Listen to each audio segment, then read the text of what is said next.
Hi friends, நான் உங்க Zubaida zacs kitchen இருந்து. இது உங்களுக்கான சேனல் நமது மொழியில். Friends, இன்னைக்கு வந்து பாத்தீங்கன்னா உங்களோட என்ன ரெசிபி ஷேர் பண்ணிக்க போறேன் அப்படினு பாத்தீங்கன்னா சமோசா ரெசிபி தான் ஷேர் பண்ணிக்க போறேன். பொதுவா சமோசா அப்படினாலே அடப்பா உட்காந்து இவ்வளோ தூரத்துக்கு நம்ம ஒன்றா சமோசாக்கு கோன் போடணும், அதுக்குள்ளே ஸ்டஃபிங் வைக்கணும், பொரிக்கணும், இப்படி நிறைய நம்மளுக்கு வந்து வேலைகள் இருக்கும். அப்படின்றதுக்காகவே வீட்டில் நம்ம சமோசா செய்ய மாட்டோம்.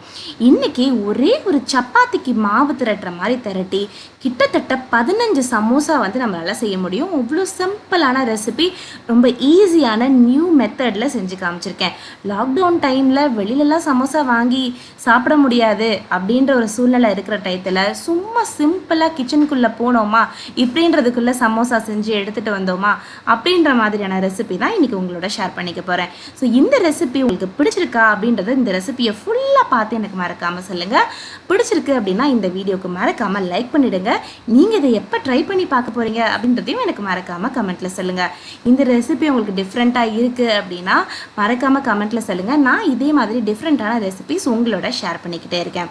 அங்கே டைம் வேஸ்ட் பண்ணாமல் இந்த சூப்பர் சிம்பிள் ஒரே ஒரு சப்பாத்தி 15 சமோசா ரெடி ரெசிபியை பார்க்கலாம். இப்போ ஃபஸ்ட்டு நம்ம வந்து சமோசாவுக்கு மேலே இருக்க பட்டி செய்யணும். அதுக்கு இதில் வந்து 1 கப் மைதா மாவு எடுத்துருக்கேன். நீங்கள் கோதுமை மாவு கூட சேர்த்துக்கலாம், அல்லது சுவைக்கு ஏற்ப உப்பு, அதுக்கப்புறம் இதில் ஓமம் சேர்த்துக்கிறேன். ஓமம் வந்து பார்த்திங்கன்னா நம்மளுக்கு டைஜஷனாக இருக்கட்டும், அதே மாதிரி நல்ல ஒரு மணமும் கொடுக்கும் சமோசாவில். ஸோ இது ரெண்டையும் க்ரஷ் பண்ணி இந்த மாதிரி நான் வந்து சேர்த்துக்கிறேன். ஓமத்தை வந்து க்ரஷ் பண்ணி சேர்த்துக்கிறேன். அடுத்து இதில் நான் வந்து 2 டீஸ்பூன் எண்ணெய் சேர்த்துக்கிறேன். எண்ணெய் சேர்த்துட்டு நல்லா இதை வந்து நம்ம மாவோட மிக்ஸ் பண்ணி எடுத்துக்கிறோம். எதுக்காக இப்படி செய்கிறோன்னா, இப்போ சமோசா பொரிச்ச உடனேயும் கண்டிப்பாக கிறிஸ்பாக இருக்கும். கொஞ்சம் நேரம் வச்சு சாப்பிட்டா கூட அது நல்லா மொறுமொறுன்னு இருக்கணும். அதுக்காக தான் அந்த எண்ணெயை ஊற்றி இப்படி நம்ம வந்து அந்த பதத்துக்கு எடுத்துகிட்டு வர்றது. அப்படி அந்த பதத்துக்கு வரலைன்னா பொரிக்கும் போது நல்லாயிருக்கும், கொஞ்ச நேரத்துக்கு அப்புறம் வச்சு சாப்பிட்டீங்கன்னா ஒரு மாதிரி சாஃப்ட் ஆகிடும். இப்போ பாருங்கள், நான் வந்து நல்லா இதை வந்து எண்ணெயும் மாவையும் நல்லா கலந்துட்டேன். கலந்து இப்படி பிடிச்சி எடுத்தோம் அப்படின்னா பாருங்கள், இந்த மாதிரி கொலக்கட்டை மாதிரி நிற்கணும், ஒரு பிரெட் க்ரம்ஸ் பதத்துக்கு இருக்கும். ஓகேங்களா? இப்படி நிற்குது அப்படின்னா உங்களுடைய மாவு கரெக்டான பதத்தில் இருக்குது அப்படின்னு அர்த்தம். இப்போ வந்து என்னுடைய ஃபேவரட்டான மண் பானையில் இருக்கக்கூடிய பாட்டில், மண் சட்டியில் செஞ்சக்கூடிய பாட்டில் தண்ணி இதில் ஊற்றி அப்படியே வந்து நம்ம அதை மிக்ஸ் பண்ணி ஒரு நல்ல திக்கான மாவாக வந்து நம்ம அதை வந்து பிணைஞ்சு எடுத்துக்கலாம். மாவு நல்லா டைட்டாக இருக்கணும், லூஸாக நம்ம பரோட்டா மாவு மாதிரி பிணைஞ்சிடக்கூடாது. நல்லா கொஞ்சம் கெட்டியான மாவாக பிணைஞ்சிக்கோங்க.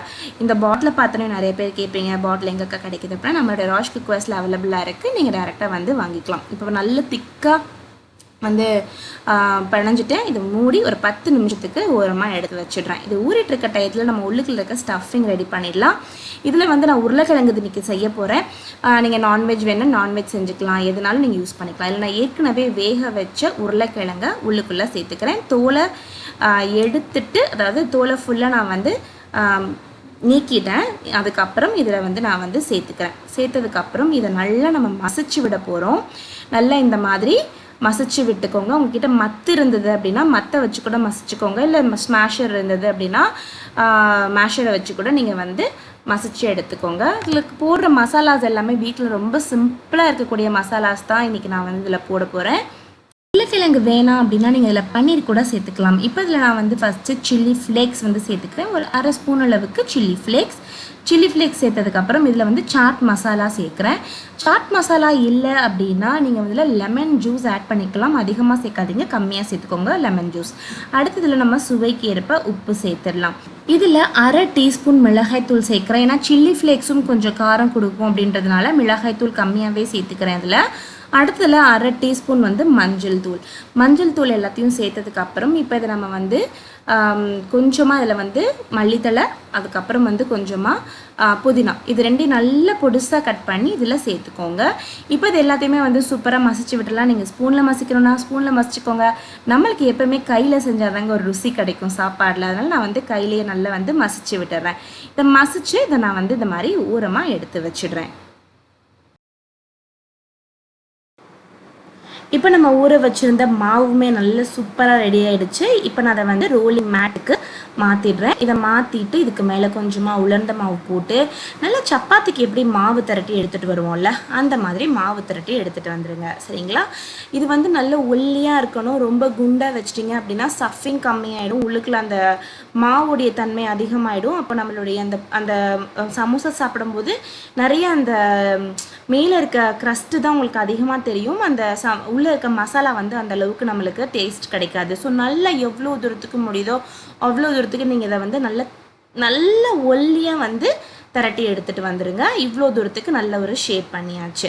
இப்போ இதை ஷேப் பண்ணதுக்கப்புறம் இதை வந்து நம்ம என்ன பண்ண போகிறோம் அப்படின்னு பார்த்தீங்கன்னா, இந்த கார்னர்ஸ் இருக்குது பார்த்தீங்களா, இது எல்லாத்தையுமே வந்து நல்ல அந்த ஓரங்களை வந்து நான் வந்து ஒல்லிப்படுத்திக்கிறேன். இல்லாட்டி வந்து உங்களுக்கு ரொம்ப குண்டு குண்டாக வந்து அந்த லேயர்ஸ் வந்து ஃபார்ம் ஆக ஆரம்பிச்சிடும். இப்போ நான் வந்து பீஸா கட்டர் வச்சு இந்த மாதிரி இதை வந்து நான் வந்து கட் பண்ணி எடுத்துக்கிறேன். ஜஸ்ட் இந்த மாதிரி ட்ரையாங்கிள் அது முக்கோணமாக இந்த மாதிரி நம்ம வந்து கட் பண்ணிக்கலாம். இதை முடிஞ்ச அளவுக்கு ஒல்லியாக நீங்கள் வந்து ஷேப் பண்ணி கட் பண்ணிக்கோங்க. எனக்கு கிட்டத்தட்ட ஒரு 15 சமோசாவுடைய இது கிடைக்கிற மாதிரி நான் வந்து இதை வந்து கட் பண்ணியிருக்கேன். ஸோ அதே மாதிரி நீங்களும் பார்த்து உங்களுக்கு எப்படி ஷேப்ஸ் வருது அப்படின்றத பார்த்து கட் பண்ணிக்கோங்க. ரொம்ப ஒல்லியாக வச்சிடாதீங்க. ரொம்ப ஒல்லியாக வச்சிங்கன்னா நம்மளுக்கு சுத்தம் போது ஸ்டஃபிங்ஸ் நிறைய வெளியே வந்துடும். அதுக்காக நீங்கள் அந்த இதை பார்த்து நீங்கள் கட் பண்ணிக்கோங்க. உங்களுக்கு எப்படி ஷேப் கிடைக்குதோ அதை பார்த்து கட் பண்ணி எடுத்து வச்சுக்கோங்க. இப்போ அடுத்து இதில் வந்து பார்த்திங்கன்னா நம்ம ரெடி பண்ணி வச்சுருந்த ஸ்டஃபிங்ஸை இதுக்குள்ளே எடுத்து வச்சிடலாம். இந்த மாதிரி ஃபுல்லாத்தையுமே நம்ம கட் பண்ணி வச்சுருந்த ஓரங்களில் ஃபுல்லாத்தையுமே எடுத்து வச்சாச்சு. அடுத்து இப்போ நம்ம செய்ய போகிறது என்னென்னா ரொம்பவே சிம்பிள். இதை ரோல் பண்ணணும். அதுக்கு முன்னாடி இதுக்கு ஒரு கம் ரெடி பண்ணணும். இந்த கம் எப்படிக்கா ரெடி பண்ணுறது அப்படின்னு கேட்டிங்க அப்படின்னா, வாங்க அந்த கம் எப்படி ரெடி பண்ணுறதுன்னு சொல்கிறேன். இப்போ ஒரு பவுல் எடுத்து வச்சுருக்கேன். இந்த பவுலில் மைதா ஒரு 3 டீஸ்பூன் போட்டிருக்கேன். அடுத்து ஆஸ் யூஷுவல் என்னோடய ஃபேவரட் மண்பானை பாட்டிலேருந்து தண்ணி ஊற்றி இதை நல்லா வந்து கலக்கி ஒரு பேஸ்ட்டாக வந்து எடுத்து வச்சுக்கிறேன். இதோடைய பதம் வந்து பார்த்திங்கன்னா ரொம்ப திக்காகவும் இருக்கக்கூடாது, ரொம்ப தண்ணியாகவும் இருக்கக்கூடாது. ஒரு கம், ஃபெவிகால் கம் நீங்கள் கடையில் வாங்கினீங்கன்னா என்ன ஒரு பதத்தில் இருக்கும்ல, அந்த பதத்துக்கே நீங்கள் இதை வந்து கலக்கி எடுத்து வச்சுக்கோங்க. அதனால தான் இதுக்கு பேர் கம் அப்படின்னு சொல்லி சொன்னேன். ஸோ கொஞ்சம் கொஞ்சமாக தண்ணி விட்டு நல்ல ஒரு சூப்பரான இந்த மாதிரி கெட்டியான பதத்துக்கு நான் வந்து எடுத்து வச்சுக்கிறேன். ஏன் அப்படின்றதையும் இது நான் பின்னாடி சொல்கிறேன். இப்போ நம்ம ரெடி பண்ண கம்மை இந்த கார்னர்ஸில் இந்த மாதிரி தடவி விட்டுடுறேன். இப்போ ஃபுல்லாகவே எல்லாத்தையும் நல்லா எல்லா பக்கமும் போகிற மாதிரி நான் வந்து தடவி எடுத்துட்டேன். இப்போ இதை வந்து இப்படி ஓரமாக இப்படி ஒன்றா லைட்டாக சுருட்டி மெதுவாக இப்படி சுருட்டி எடுத்து வச்சிடலாம். அவ்வளோ சிம்பிளான சமோசா இல்லை, எவ்வளோ சிம்பிளாக ரெடி பண்ணிட்டோம் பாருங்கள். வீட்டில் உருளைக்கிழங்கு மைதான்றது எல்லாரோட வீட்லேயும் இருக்கும், போட்ட மசாலா எல்லாரோட வீட்லேயும் இருக்கும். ரொம்ப நேரம் நிற்கலை, நம்ம கோன் ஷேப் வரணுன்ற கவலை இல்லை. ரொம்ப நேரம் ஒரு சமோசாவாக நம்மளுக்கு வந்து போடணும் அப்படின்ற கவலை இல்லை. ரொம்ப சிம்பிளான மெத்தடில் இன்றைக்கி நான் வந்து இதை செஞ்சு காமிச்சிருக்கேன். பண்ணி எடுத்துகிட்டு வரணும். இதே மாதிரி நீங்களும் இதை வந்து அப்படியே எல்லாத்தையும் ரோல் பண்ணி இந்த மாதிரி எடுத்து வச்சுக்கோங்க. அடுத்தவங்க எல்லாருக்கும் ஒரு டவுட் வரலாம், இந்த சைஸ்லலாம் மசாலா தெரியுதே, இந்த மசாலாலாம் வந்து எண்ணெய்க்குள்ளே போடும்போது வெளியில் பிரிஞ்சு வந்துடாதா அப்படின்ற டவுட் உங்கள் எல்லாத்துக்குமே வரலாம். கண்டிப்பாக அதுக்கும் ஒரு சூப்பரான ட்ரிக் அண்ட் சொல்யூஷன் வச்சுருக்கேன், அதையுமே சொல்கிறேன். அப்படியே கண்டினியூவாக பார்த்துட்டே இருங்க. இப்போ எண்ணெய் நல்லா சூடாயிடுச்சு.